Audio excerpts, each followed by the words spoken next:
Salutations en Jésus-Christ. Sujet nous, la pierre et la grande statue que nous trouvons dans Daniel chapitre 2. Mais avant de commencer, nous allons aller lire pensée de prière nous que nous trouvons dans l'événement des derniers jours numéro 19. Disons, nous avons besoin d'étudier de plus près la parole de Dieu. Notre attention devrait se porter spécialement sur les livres de Daniel et de l'Apocalypse, comme jamais auparavant. La lumière que Daniel a reçue de Dieu a été donnée expressément pour ces derniers jours. Amen. La inspiration montre nous que nous devons étudier de plus près la parole bon Dieu. Attention nous spécialement de porter sur le livre Daniel avec le livre Apocalypse. Comme jamais ça pas de fait. Et lumière que Daniel te recevoir de Dieu, c'est pour dernier temps ça, plus précisément lié. C'est pour temps moi-même avec on a vivre là lumière que Daniel te recevoir. D'où l'importance nous devons comprendre lumière ça où Daniel lui-même te recevoir de Dieu. Mais pour nous comprendre, il faut que nous étudions avec un pile attention. Prions le Seigneur. Notre Père, notre Dieu, que nous sommes capables de bénir d'éternité en éternité. Merci parce que vous avez nous l'opportunité pour nous capables d'étudier la parole. Nous avons pour capable de voir Saint-Esprit sur chaque monde qui a bien pour capable d'étudier ça, pour lui capable d'ouvrir l'esprit et pour capable de contempler mes vraies paroles. Bénis-nous, instruis-nous. Nous prions comme ça au nom de Jésus. Amen. Sujet A, c'est la pierre et la grande statue. Les nous lisons dans Daniel 2, après c'est le roi Nebuchadnezzar, c'était roi Babylone, qui te fait un songe. Les levé, les oublié songe là et elle demandé tout astrologue, tout devin, tout le monde qui t'a travail dans le domaine ça pour lui, pour expliquer le rêve là. Le pire, c'est qu'elle t'a oublié, il m'a demandé pour être capable de faire le songer et pour expliquer. Donc, son bagage qui est impossible, comme il te dit ça. Waouh! Là, tu as pris un décret pour tuer, parce qu'il dit, bon, il va aller pour une balle menti. Les nouvelles arrivées sur Daniel. Daniel a le côtoie, et puis il m'a dit, waouh, on délai. Et puis, waouh, accordé le délai, il était passé après un compagnon, il allé en prière, et le bon Dieu va révéler Daniel songe là, et pas l'explication. Dans Daniel 2, verset 31, il rapporte rêve là. 31 a continué, il rapporte rêve là, et il va avoir l'explication par la suite. Nous lisons. Oh, ouais, tu regardais et tu voyais une grande statue. Cette statue était immense et d'une splendeur extraordinaire. Elle était debout devant toi et son aspect était terrible. La tête de cette statue était d'or pur, sa poitrine et ses bras étaient d'argent, son ventre et ses cuisses étaient d'airain, ses jambes de fer, ses pieds en partie de fer et en partie d'argile. Tu regardais lorsqu'une pierre se détacha sans le secours d'aucune main, frappa les pieds de fer et d'argile de la statue et les a mis en pièces. Alors le fer, l'argile, les reins, l'argent et l'or furent brisés ensemble et devint comme la balle qui s'échappe du nerf en été. Le vent les emporta et nulle trace n'en fut retrouvée. Mais la pierre qui avait frappé la statue devint une grande montagne et remplit toute la terre. Daniel dit, waouh, tu gardé pendant une grande statue, comme nous avons sur l'image là, mais grande statue, tête là, tu faite en or, ok, en or, poitrine et bras, tu faite en argent, ventre là et cuisson, tu faite en irin, jambes de fer, et pieds mais en partir de fer et en partir d'argile. Il dit, et pendant garder où est pierre qui détachait sans le secours d'aucune main qui frappait statue à un pied, et les brisait. Il mettait en pièces. Ni le fer, ni l'argile, ni les reins, ni l'or. Tout est brisé. Et vent emporté au aller. Pas qu'une trace de statue ça encore. Et pierre là qui frappait statue, il vient tourner en grande montagne. Maintenant, voilà le rêve Daniel va expliquer. Donc, mais statue qui est là, il voit statue, ça te ouais, et il voit pierre là qui frappait statue, mais côté statue lui-même, il frappait.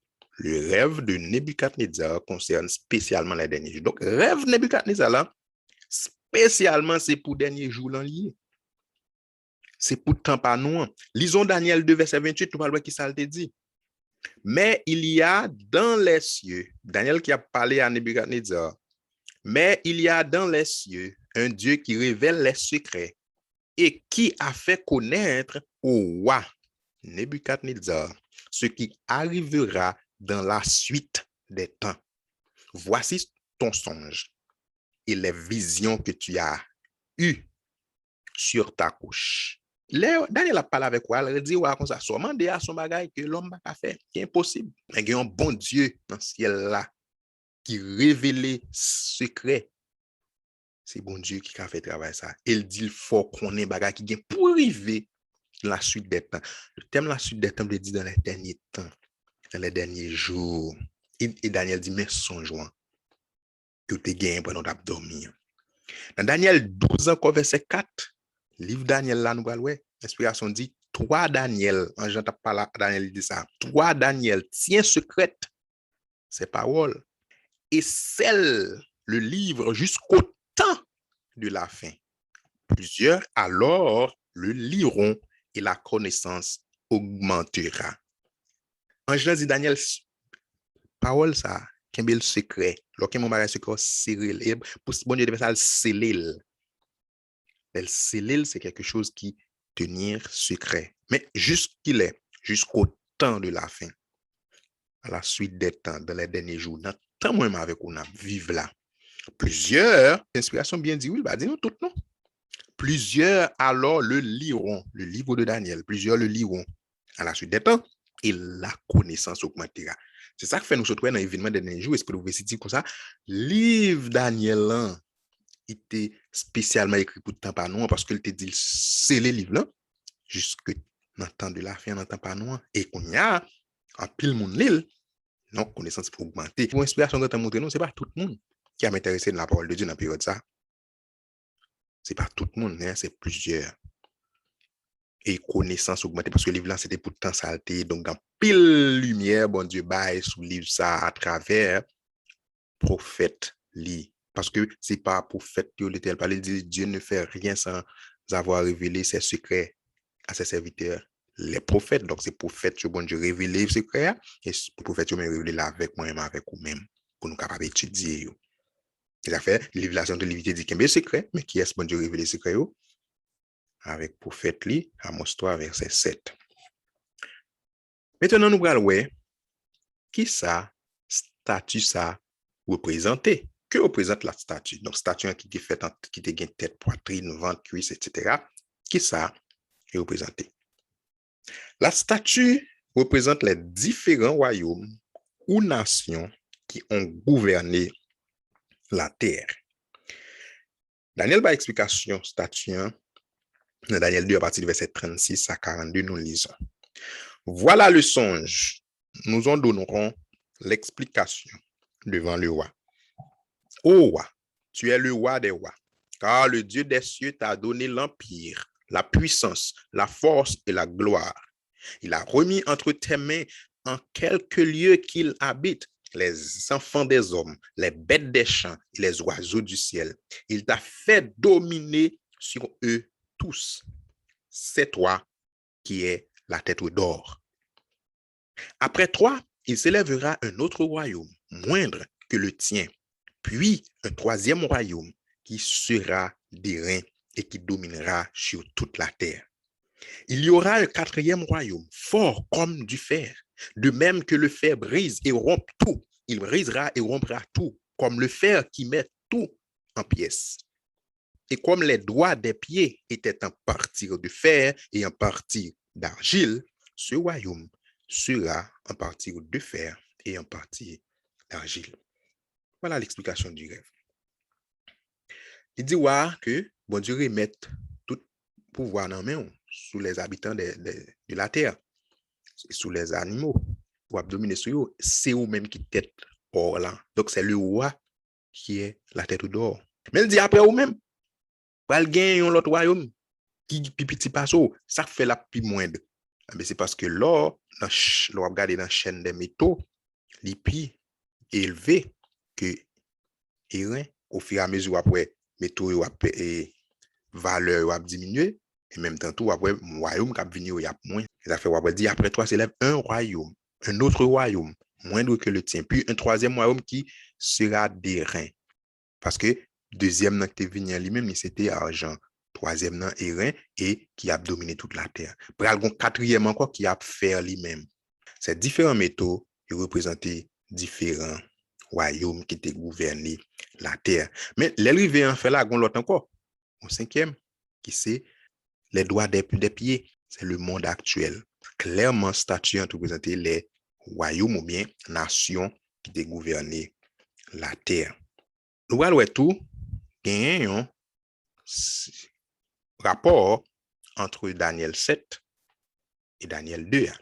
Les 4 métaux de la grande statue, aussi bien que les 4 bêtes de Daniel 7, symbolisent une succession de 4 rois dans leur période respective.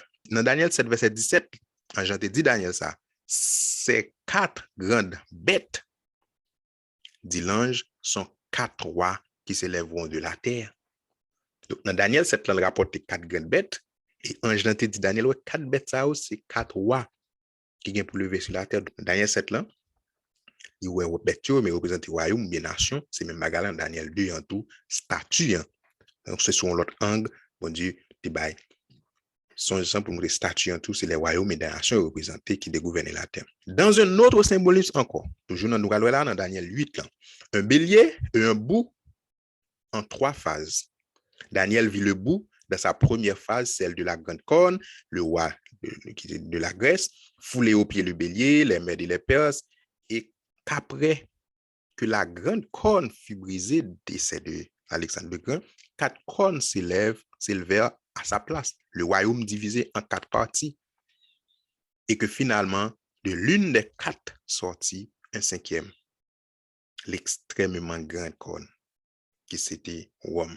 Mais ça c'est dans Daniel 8, là, comme nous capable de s'imaginer là, Daniel était un bélier, mais un bélier qui était 2 grandes cornes, et puis il était un bouc qui venait, qui brisait bélier, pour que ça il était un corne dans mi-temps yeux mais lui-même, et après ça corne dans bral brisé, ça Daniel ouais, il va gagner 4 qui va venir remplacer. Ça c'est dans deuxième phase boucle là, première phase elle était un corne entre yeux, deuxième phase là il gagne 4 cornes parce que corne ça a brisé. Et il va y avoir une troisième phase dans le boucle qui va y avoir une conne, bien dit, de l'une d'elles, il va y avoir une grande conne qui va s'élever, mais lui-même qui va venir. Donc, ça, c'était la Grèce ou Alexandre le Grand. Ça, c'est la Grèce après la mort d'Alexandre le Grand qui vient dirigé par 4 généraux. Et puis, ça, c'était la Rome qui vient prendre place là. Dans le précédent sujet, on était déjà ouais ça, de Daniel 8 là. Et en janté Daniel l'explication, lors dans Daniel 8, verset 20 à 22, il était bali toute explication sur Betsao. Dans Daniel 8, verset 20 à 22, en janté Daniel explication sur bélier et boucle. Dans Daniel 2, il seulement cité tête là comme le roi Babylone. Et puis il reste dit qu'il y a deuxième et troisième pas mentionné dans le mais leur continue dans Daniel 8, là, dans Daniel 7, tout le pas cité non. Mais dans Daniel 8, là, il va citer non l'autre homme qui va venir après Babylone. Donc, il va montrer nous que Daniel 7, qui va faire nous Daniel 2, Daniel 7 et Daniel 8, c'est même sujet, mais il est complémentaire. Détail pas dans ça, il vient dans ça. Et puis, il va venir faire gagner une grande lumière sur 4 grands empires qui étaient gouvernés la terre. Et c'était Babylone, okay, les Mèdes et les Perses, que le plus souvent nous dit Médo-Perse, la Grèce et Rome. C'est 4 grands empires que Angelin expliqué Daniel, mais c'est au même tout que nous trouvons dans Daniel 2. Donc ça, c'est histoire monde qui est révélée à travers Daniel 7 et Daniel 8. Que nous sommes capables de sous image en comparaison. Nous avons fait sujet ça déjà. Là, nous avons parlé de la marque de la bête. Là, nous avons touché de sujet ça. Maintenant, on a tourné dans Daniel 2. Les doigts des pieds. Que représente-t-il? Les doigts des pieds représentent le monde actuel, période que nous vivons là. Dans Daniel 2, verset 42, elle dit, et comme les doigts des pieds étaient en partie de fer et en partie d'argile, ce royaume, son royaume lié, son période, donc, sera en partie de fer et en partie d'argile. Tu as vu le fer mêlé avec l'argile, parce qu'ils se mêleront par des alliances humaines, mais ils ne seront point unis l'un à l'autre, de même que le fer ne s'allie point avec l'argile. Dans le temps de ces rois, le Dieu des cieux suscitera un royaume qui ne sera jamais détruit et qui ne passera point sous la domination d'un autre peuple. Il brisera et anéantira tous ces royaumes-là. Et lui-même subsistera éternellement. Là, dans Daniel 2, verset 52, l'inspiration dit nous, orteils eux-mêmes, ils ont représenté un royaume qui a divisé. Nous, il semble être mêlé. Parce qui fait avec alliance humaine, ils pas univré. OK? Même Jean fer, pas qu'à uni avec l'argile. C'est l'alliance humaine qui fait, il pas univré, pas soudé. Il veut dire, dans temps ça, dans période, côté, douette pied exister, il dit, bon Dieu, pour susciter un royaume qui ne peut jamais détruire. Évidemment, cette écriture décrit les rois présents dans leur état intermariage, dans la période Panouan. Statut, il commence dans la période Babylone et il arrive jusque dans la période Panouan. Venant à la suite de l'effondrement de la Rome païenne, il forme un cinquième et multiparti empire. Donc, c'est le royaume qui vient après, la période Rome, comme nous avons là, Jamiola, qui fait en fer là, et puis l'arrivée là, nous avons un multiparti qui vient fait, qui sortit après.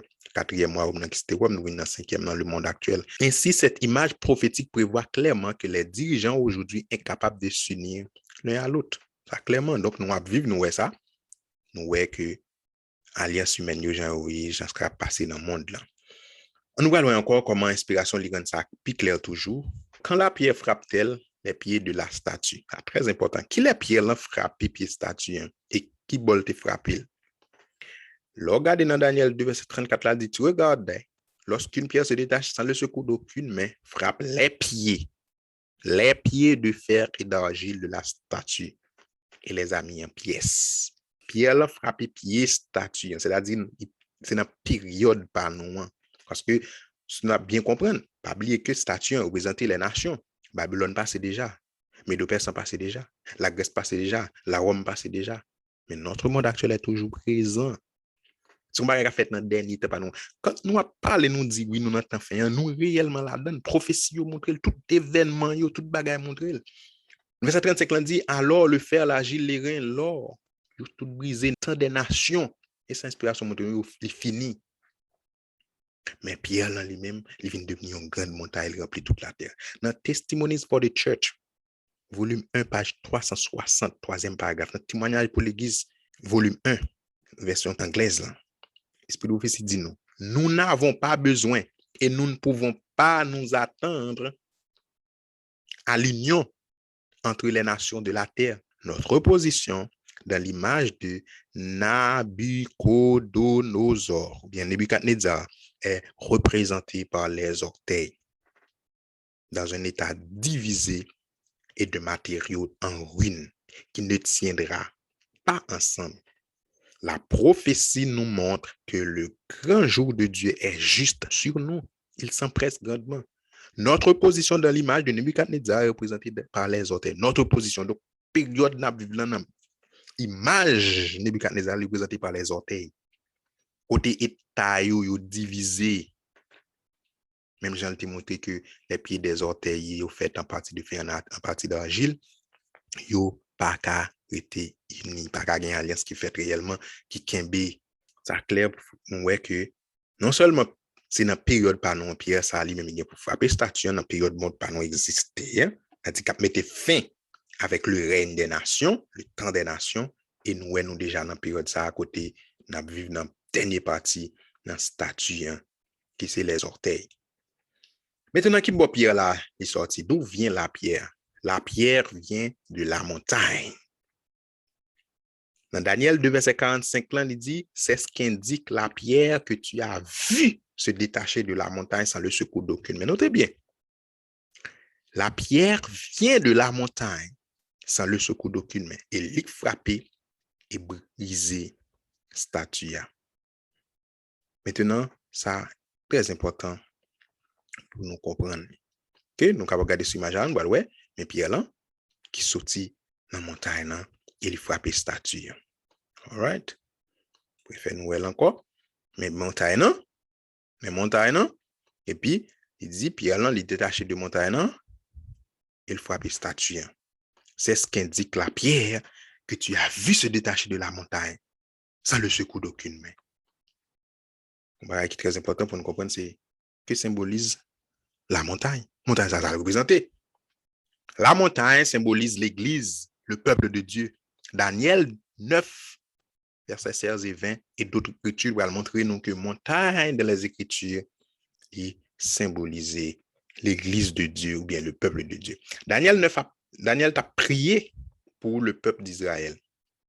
Dans la prière, nous voyons qui ça dit. Seigneur, que ta grande miséricorde, que ta colère et ta fureur se détournent de ta ville de Jérusalem, de ta montagne sainte, car à cause de nos péchés et des iniquités de nos pères, Jérusalem, ton peuple, sont en opprobre à tous ceux qui nous entourent.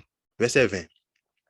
Je parlais encore, je priais, je confessais mon péché et le péché de mon peuple d'Israël. Et je présentais mes supplications à l'Éternel, mon Dieu, en faveur de la sainte montagne de mon Dieu. Maintenant, Daniel a prié. Il a prié parce que le peuple a fait péché, parce que le peuple a commis l'iniquité. Il dit, il confesse ses péchés, les péchés du peuple là. Il présente des supplications à l'Éternel en faveur de la sainte montagne de Dieu. Est-ce qu'une montagne littérale capable de pécher? Non, une montagne qui fait avec roche, avec terre, qui n'est pas capable de pécher. Donc, montagne là, Daniel représente le peuple là. Montagne là que Daniel a prié pour lui, c'est le peuple d'Israël. Donc, c'est l'Église de Dieu. Dans Isaïe 56, verset 7, encore, il dit, je les amènerai sur ma montagne sainte et je les réjouirai dans ma maison de prière. La montagne sainte. Les gens qu'on a parlé, il dit, montagne sainte, c'est parce qu'on monte à littéral. Les raisins, c'est peuple qui est saint. Dans Zacharie encore, 8, verset 3, il dit ça. Jérusalem sera appelée une ville fidèle et la montagne de l'Éternel des armées, montagne sainte. L'Église est symbolisée comme une montagne puisque la pierre frappe l'image. Dans les derniers jours, c'est important, l'Église est symbolisée par une montagne. Puisque la pierre frappe l'image dans les derniers jours, alors la montagne d'où provient la pierre doit être l'Église des derniers jours. La dernière Église de l'Apocalypse, c'est la Odyssée, qui n'est d'autre que l'Église adventiste du 7e jour. Donc, c'est dans la période côté nous avons dernière église qui parle de l'Apocalypse, la 7e, qui c'est l'église de la Odyssée, que nous avons dans le sujet précédemment, là, nous avons c'est l'église adventiste du 7e jour, qui est la dernière église. Pas gagner l'autre l'église encore, c'est la dernière église. Et dernière église, c'est l'église adventiste du 7e jour. Et Pierre la frappe statue dans le dernier temps, parce que c'est dans l'existence et orteils. Ça, Pierre l'a frappé statue, c'est là la frappé, et c'est le moment ça, la mette fin avec le règne des nations. Nous voyons que l'église là, la parlé là, c'est l'église adventiste du 7e jour. Montagne, est représentée par l'église adventiste du 7e jour, c'est la donne. Pierre l'a sorti. Le message à la Odyssée s'applique aux adventistes du 7e jour. Nous avons ça dernièrement, j'en ai dit déjà. Apocalypse 3, verset 14, qui ça dit? Qui ça message Apocalypse dit? Écrit à l'ange de l'église de la Odyssée. Voici ce que dit l'Amen, le témoin fidèle et véritable, le commencement de la création de Dieu. Je connais tes œuvres, je sais que tu n'es ni froid ni bouillant. Puisses-tu être froid ou bouillant? Ainsi, parce que tu es tiède et que tu n'es ni froid ni bouillant, je te vomirai de ma bouche. Parce que tu dis, je suis riche, je me suis enrichi et je n'ai besoin de rien. Et parce que tu ne sais pas que tu es malheureux, misérable, pauvre, avec un nu, je te conseille d'acheter de moi de l'or éprouvé par le feu, afin que tu deviennes riche, des vêtements blancs, afin que tu sois vêtu, et que la honte de ta nudité ne paraisse pas, qu'un collier pour oindre tes yeux, afin que tu vois. Dans l'Apocalypse 3, verset 14, là, il dit, écrit à l'ange de l'église de la Odyssée. Là, l'on regarder dans tout chapitre, là, en commencement, ou après, ange de l'église de la Odyssée, c'est les gens qui sont responsables de l'église, là, les dirigeants. C'est eux-mêmes qui ont adressé les temps. Qui ça, le témoin fidèle dit, le commencement de la création? Dis-moi qu'on a un travail, je connais tes œuvres. Ou pas ni chaud ni fret. Ou tu as supposé chaud ou bien fret. Il dit, mais là, pas ni chaud ni fret, ou bien tiède. Donc, on a de l'eau depuis pas ni chaud ni fret, puis tiède. Puisque ou pas ni chaud ni fret, m'a vomi. Nous, quand on fait expérience, là, on prend de l'eau tiède ou quand on vit, il faut vomir.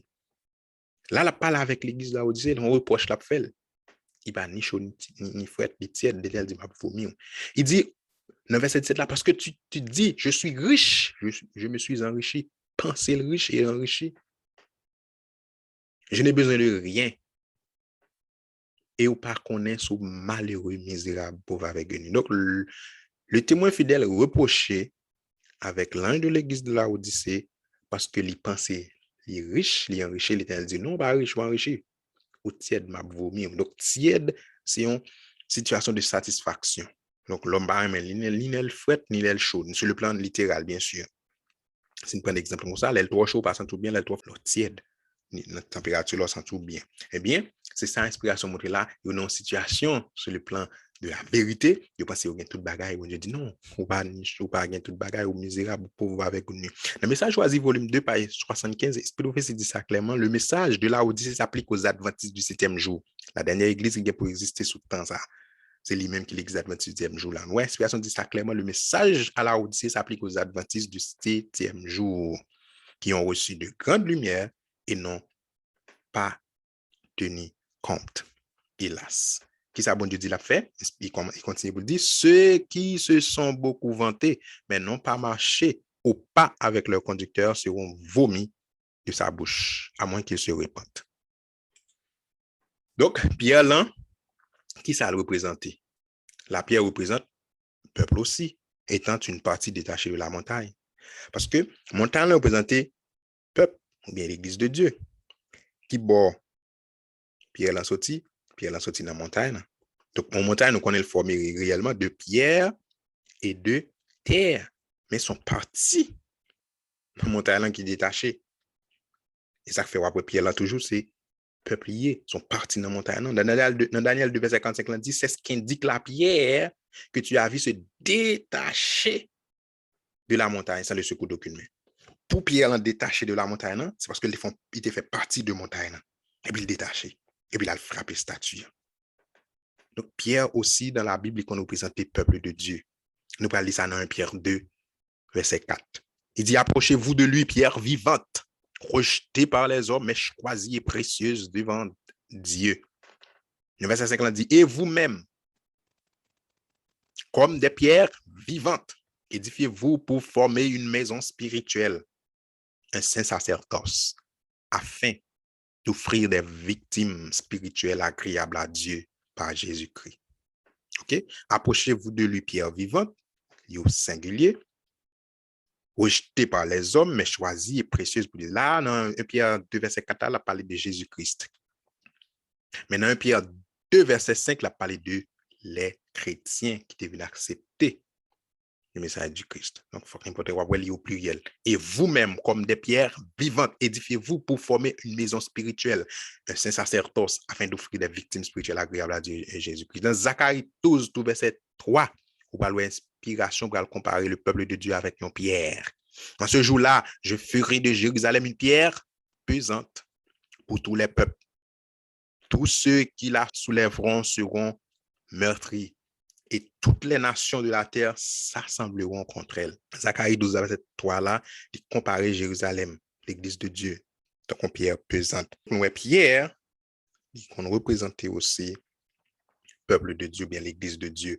Donc, Pierre qui est détaché de montagne, le fait que montagne c'est l'église, sont partis dans l'église là, qui détaché, qui a frappé statue.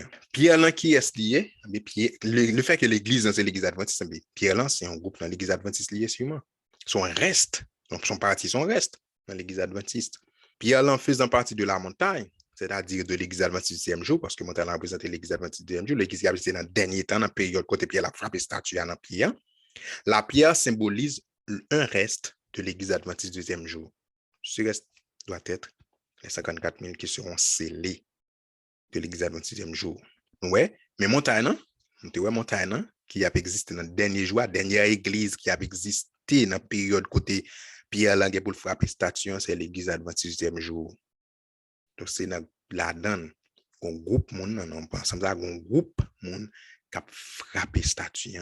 Donc, alors, mais l'église là, maintenant, Pierre Langue détaché, et puis, il va venir annoncer les 54 000 qui peuvent frapper statue dans les pieds. Nous allons ça.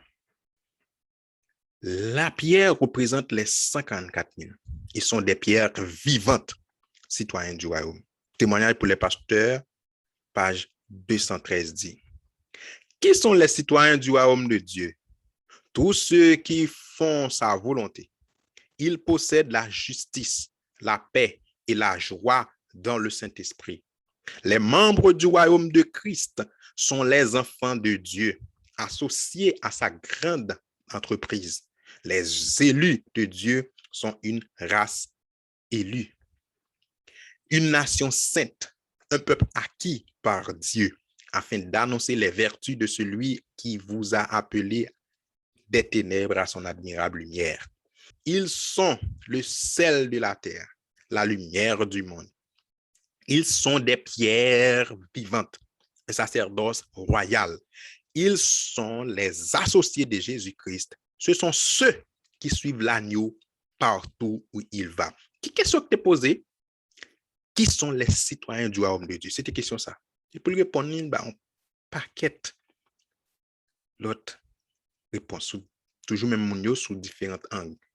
C'est eux qui fait volonté bon Dieu. Citoyen royaume bon Dieu, c'est eux qui fait volonté bon Dieu. Ils possèdent de justice bon Dieu, ils possèdent la paix de Dieu, ils possèdent la joie du Saint-Esprit. Ils sont membres du royaume Christ là. Ils sont associés à l'entreprise Dieu, ils sont élus de Dieu, ils sont une nation sainte, ils sont peuple acquis. Et puis, il dit comme ça, ils sont lumière monde là. Ils sont des pierres vivantes aussi. Les citoyens du royaume de Dieu sont des pierres vivantes. Le sacerdoce royal. Et il y a une chose qui intéresse nous pour faire qui est là parler. Il dit, ce sont ceux qui suivent l'agneau partout où il va. Ouais, texte ça. Ce sont ceux qui suivent l'agneau partout où il va. On trouve dans Apocalypse 14, verset 4. Texte qui dit, ce sont ceux qui suivent l'agneau partout où il va. De qui est-ce que tu as parlé là, tu viens texte ça? Apocalypse 14, verset 1, nous allons qui est. Je regardais, voici l'agneau se tenait sur la montagne de Sion, et avec lui 144 000 personnes, qui avaient son nom et le nom de son père écrit sur leur front. Verset 4. Ce sont ceux qui ne sont pas souillés avec des femmes, car ils sont vierges. Ils suivent l'agneau partout où il va. Ils ont été rachetés d'entre les hommes comme des prémices pour Dieu et pour l'agneau. Donc, les citoyens du royaume de Dieu, qui sont des pierres vivantes, qui suivent l'agneau partout où il va, ce sont les 144 000. Donc, Pierre, ça l'a parlé, hein? C'est les 144 000. Nous avons fait sujet sous 54 000 ans déjà, disponible sur chaîne YouTube là. Nous sommes capables de regarder les pour qui peut qui te regarder déjà, monde qui te well, qui peut well, qui a sujet ça, à étudier le après qui est 54 000. Les citoyens du royaume sont les pierres vivantes. Ce sont ceux qui suivent l'agneau partout où il va. Les 144 000. Maintenant, qu'est-ce qui fait que la pierre se détachait de la montagne sans le secours d'aucune main? Qu'est-ce qui fait que Pierre l'a détaché de la montagne sans le secours d'aucune main? La purification de l'Église. Ézéchiel chapitre 9, encore nous avons étudié déjà. Dans 1 Pierre 4, verset 17, il dit, car c'est le moment où le jugement va commencer par la maison de Dieu. Or, si c'est par nous qu'il commence, quelle sera la fin de ceux qui n'obéissent pas à l'évangile de Dieu? Matthieu 13, verset 49 dit, il en sera de même à la fin du monde. Les anges viendront séparer les méchants avec les justes. Ça nous de comprendre là. Dans Daniel 2, hein, il montre nous tout une période qui a privé dans fin temps, bon Dieu a séparé les méchants avec les justes. Séparation, ça. C'est même pas ça de Matthieu 13, 49, Jésus qui t'a expliqué dans mon parabole. Moisson, hein? Séparation des méchants avec les justes. Dans Ézéchiel chapitre 9, une séparation qu'a fait dans la maison de Dieu. Ézéchiel dit, ouais, ça c'est dans la maison de Dieu, ça t'a fait qui prévient par résultat les 54 000. Le détachement de la pierre de la montagne, ça ne se court d'aucune main, est la purification de l'Église. Matthieu 13, 1 Pierre 4, verset 17 là. C'est le moment où le jugement va commencer dans la maison. Le jugement de Dieu de l'Église, c'est la séparation des méchants avec les, c'est la purification de l'Église. On te voit dans Ézéchiel 9 là, dans ce que je te fais à côté, qui monde qui va recevoir sous ange gentil recevoir l'ordre pour tuer le jugement de Dieu, la purification de l'Église. Ceci est démontré par le fait qu'aucune mention n'est faite de la montagne après la découpe de la pierre. Après ça, Daniel n'a pas parlé de montagne encore. Côté Pierre Lansorti, il n'a pas parlé de lui. Raison qui fait que c'est Pierre qui frappe statue, c'est parce que c'est eux-mêmes qui subsistaient dans le jugement. Ça, c'est eux-mêmes qui étaient dans le jugement, nous rappelons dans Ézéchiel 9, c'est eux-mêmes qui te recevoir soi. Non, Matthieu 13 ans, c'est eux-mêmes qui bléant, reste c'est ivre, ou détruit, ou boulé, dans Matthieu 13 ans, dit ou boulé, dans Ézéchiel 9, dit ou tué, parce que il n'y a pas des hommes et des femmes qui te recevoir soi. Ouais, puis elle en détaché. Montagne n'a pas existé encore parce que reste c'est vrai, reste pas bon. Hélas. Dans témoignage pour l'Église, volume 2, page 72-73, qui est sa inspiration dit, prophétie dit, le sceau de Dieu ne sera point apposé sur ceux qui ne s'affligent pas de leur misère spirituelle et qui ne gémissent pas sur le péché des autres. Le Seigneur a donné des ordres à ses messagers, à ceux qui tiennent à la main un instrument de destruction, passer après lui, après sa fin de métier soa dans la ville et frapper. Donc, ça fait l'Église. Que votre œil soit sans pitié, n'ayez point de miséricorde, tuez. Détruisez les vieillards, les jeunes hommes, les vierges, les enfants, les femmes, mais n'approchez pas de quiconque aura suivi la marque. Et commencez où? Par mon sanctuaire. Il commençait par les anciens qui étaient dans la maison. Les anciens, mon sanctuaire, l'église. Ça se trouve dans 1 Pierre 4, verset 17 là. L'inspiration fin cité Ézéchiel 9, verset 5 là, l'esprit va l'expliquer ça. Notez bien, d'abord, il dit, ce bon Dieu a posé sur le monde qui n'est pas affligé sous misère spirituelle, qui n'est pas gémir sous péché, l'autre monde. Notez, ouais, tout ça déjà. Ici, l'inspiration dit ça clairement, nous remarquons que l'église, le sanctuaire du Seigneur sera la première à éprouver les effets de la colère de Dieu. Qui l'église? L'église adventiste du 10e jour, l'église des derniers jours. L'église adventiste du 10e jour, il gagne la donne des justes et des méchants. Méchants, ceux qui n'obéissent pas à la parole de Dieu, clairement dans ça qui est écrit. Bon grain et ivraie. C'est l'église, ça, c'est le dernier église. Songez que dans Matthieu 13, les serviteurs de la vie de Christ, est-ce que nous mettons à le détruire, à l'arracher? On dit non, pas arracher ivraie. Parce que pendant qu'on a arraché ivraie, on a arraché bon grain tout, arraché blé tout. Il n'y a pas l'homme pour faire travail ça. Il dit, mais qui ont grandi ensemble. Vous voyez l'église de Dieu pour le moment, qui est l'église de la Odyssée, qui est l'église adventiste du 10e jour, il y a deux catégories là-dedans. Bon grain et ivraie. Il te dit qui ont grandi ensemble, mais ce n'est pas à jamais. Mais c'est juste que dans la période moisson. Et moisson, la fête à la fin du monde, c'est ça qu'il dit.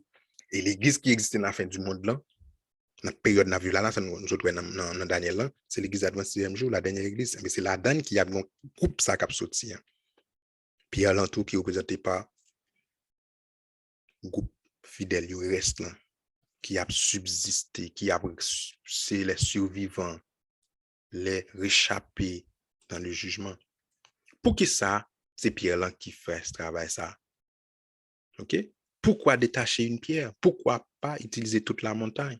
Pour ça, OK, toute montagne c'est l'église. Pour ça, c'est Pierre là utilisé, mais il va utiliser toute l'église là.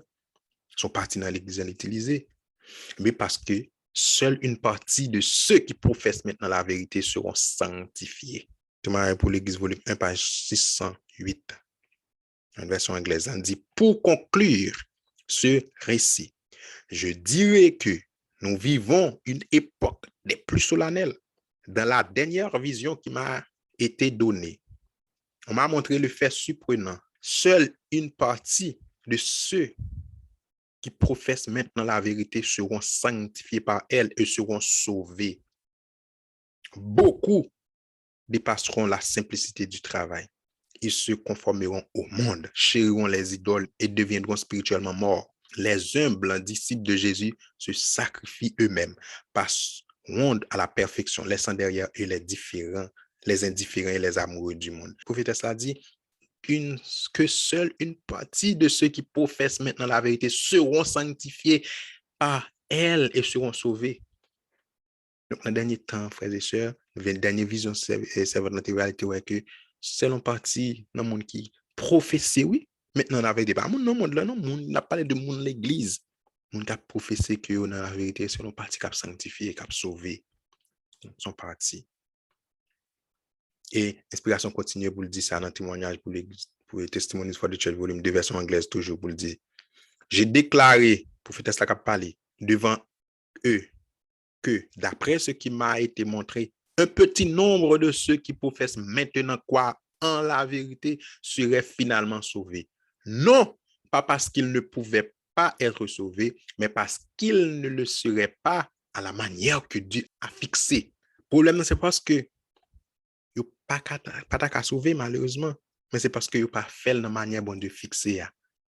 C'est ça fait son petit nombre qui a professé maintenant, qui croit dans la vérité, qui a finalement sauvé. Ça fait ouais, son parti dans la montagne qui a fait travail ça. Son parti. Qu'est-ce qui fait la pierre devenir une grande montagne et remplir toute la terre? Qui ça fait que pierre là vient pour une grande montagne et il remplit toute terre? Pierre là, c'est les 54 000 sont partis dans la montagne. Les 54 000 sont partis du peuple de Dieu qui est détaché. Ça a été recevoir ceux qui c'est dans Ézéchiel 9 ans, dans Apocalypse 7 là. Il dit que c'est 50 000 qui c'est parmi les enfants d'Israël. Et nous voyons que Daniel représenté comme mon pierre. Dans le dernier jour. Et groupe pour ça, après tout c'est au dernier jour, la parlé. Mais qui ça fait le vin tourner en grande montagne? C'est le rassemblement de la grande foule qui fait sujet 54 000 et grande foule là déjà. Donc, tu vois, grande foule là, tu es rassemblé par les 54 000. Attendez bien qui ça, Daniel 2, verset 35 dit. Alors le fer, l'argile, les reins, l'argent et l'or furent brisés ensemble et devinrent comme la balle qui s'échappe du nerf en été. Le vent les emporta et nulle trace n'en fut retrouvée. Mais la pierre qui avait frappé la statue devint une grande montagne. La pierre devint une grande montagne et remplit toute la terre. Dans Isaïe 66, verset 15, 16, nous parlons que Isaïe était parlé de jugement qui vient vous faire dans l'église de Dieu et réchapper, vous pourrez être capable de rassembler les nations. Et la prédication de l'évangile qui va rassembler la grande foule, c'est ça qui a fait que Pierre vient tourner une grande montagne. Dans Isaïe 66, verset 19, là, dit, je mettrai un signe parmi elles, je verrai les réchapper vers les nations. Reste si vous avez échappé dans jugement Isaïe, ouais, Isaïe 66, verset 15, à partir du verset 15, c'est un jugement réchappé vers les nations. Après, bon Dieu fin préféré l'église pour rassembler les autres nations. Ils amèneront tous vos frères au milieu de toutes les nations. Ça fait ça, dit. Ou à ma montagne sainte, l'église a fini purifiée. Bon Dieu va rassembler les nations, la vie mener là-dedans. C'est au même corps. Jean Théoué dans Apocalypse 7, verset 9 là. C'est ça fait après. Le peuple a venu augmenter. Sorti de 54 000, il vient tourner en grande foule que personne n'a pas compter. Donc, il vient augmenter. Ça fait après. Pierre là, il dit bien, le texte clairement dit. Mais la pierre qui avait frappé la statue devint une grande montagne. C'est la pierre qui devient une grande montagne. C'est le peuple qui vient augmenter. L'église adventiste, 54 000, il a scellé dans le dernier jour, reste péri par les anges d'Ézéchiel chapitre 9. Nous avons fait sujet ça déjà, nous avons fait littéralement. Même si ça a mouru en Égypte littéral. Et puis, il a prêcher avec les nations. Parce que les gens qui finissent purifier l'église, ils vont aller vers le monde. Les nations, ils ont une période de Babylone. Il va dire, sortez du milieu de mon peuple dans Apocalypse 18 ans, afin que vous ne participiez point à ces péchés. Sortez au milieu de Babylone, afin que vous ne participiez point à ces péchés, au péché de Babylone, et que vous n'ayez point de part à ces fléaux. Donc, avant fléaux commence à tomber dans le monde, pour vous avoir un groupe pour aller prêcher dans Babylone, et les gens sont convertis, ils ont une grande montagne, ils ont augmenté. Ça fait dire, puis ils ont une grande montagne. Maintenant, nous voyons que Isaïe 2 tout montrer ça dans la suite des temps qui s'est passé. Il arrivera dans la suite des temps, au dernier jour, que la montagne de la maison de l'Éternel sera fondée sur le sommet des montagnes. L'église mondiale pour sur toute l'église montagne, bon Dieu, au sommet des montagnes. Donc, montagne représente l'église, là, sur toute l'église, qu'elle s'élèvera par-dessus les collines et toutes les nations y afflueront. Donc, ça, c'est prédication de l'évangile qui a fait au dernier jour, dans la suite des temps. Des peuples s'y rendront en foule et diront, venez, montons à la montagne de l'Éternel, à la maison du Dieu de Jacob, afin qu'il nous enseigne ses voies et que nous marchions dans ses sentiers. Car de Sion sortira la loi, de Jérusalem la parole de l'Éternel. Amen. Ça fait pour aller purifier l'église. Toutes les nations pourraient ouais que la voix de l'Éternel a sorti dans l'église. Ça t'a dit que ça, il y a un peuple qui a parlé la parole de l'Éternel. Ça fait après, dans le bout de 54 millions, Jean te dit, pas gagner mensonge. Dans la bouche, il clairement enseigné que la vérité est irréprochable. Donc, Pierre, là, il représente le groupe ça qui a sorti dans l'église adventiste qui va frapper statue. Comment la frapper statue? Statue représente la nation. Le monde actuel, c'est dans Pierre, dans le monde qu'on vit actuellement là. Comment bon Dieu va mettre fin avec le règne des nations? C'est le peuple qui va vouer à le prêcher dans sortir dans Babylone. Et puis, les peuples qui vont sortir dans Babylone, ça va passer. Babylone a bien faibli. Qui ça qui kembe économie monde là? Qui ça qui kembe monde là qui a fait le marché? Quoi, c'est monde qui a travaillé, qui a fait mettre toute bagarre à bouger. Les gens qui convertis, qui quittent le système, ça, ils viennent joindre le peuple de Dieu, ils viennent convertir, ils viennent accepter l'évangile. C'est ça qui a mis le fin avec le règne des nations, la prédication de l'évangile.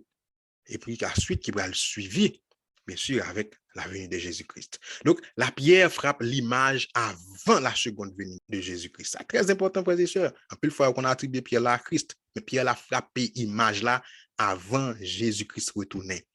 Parce que si Christ, c'est lui-même qui Pierre là, comment Christ a fait venir tout dans une grande montagne? Nous allons voir que samedi, c'est inspiration qui disait, Daniel dit, Daniel 2, verset 44, dans le temps de ces rois. L'autre verset 43, après qui va parler, c'est orteil, et même dans le temps roi, ça, dans le temps de ces rois. Le Dieu des cieux suscitera un royaume qui ne sera jamais détruit et qui ne passera point sous la domination de notre peuple.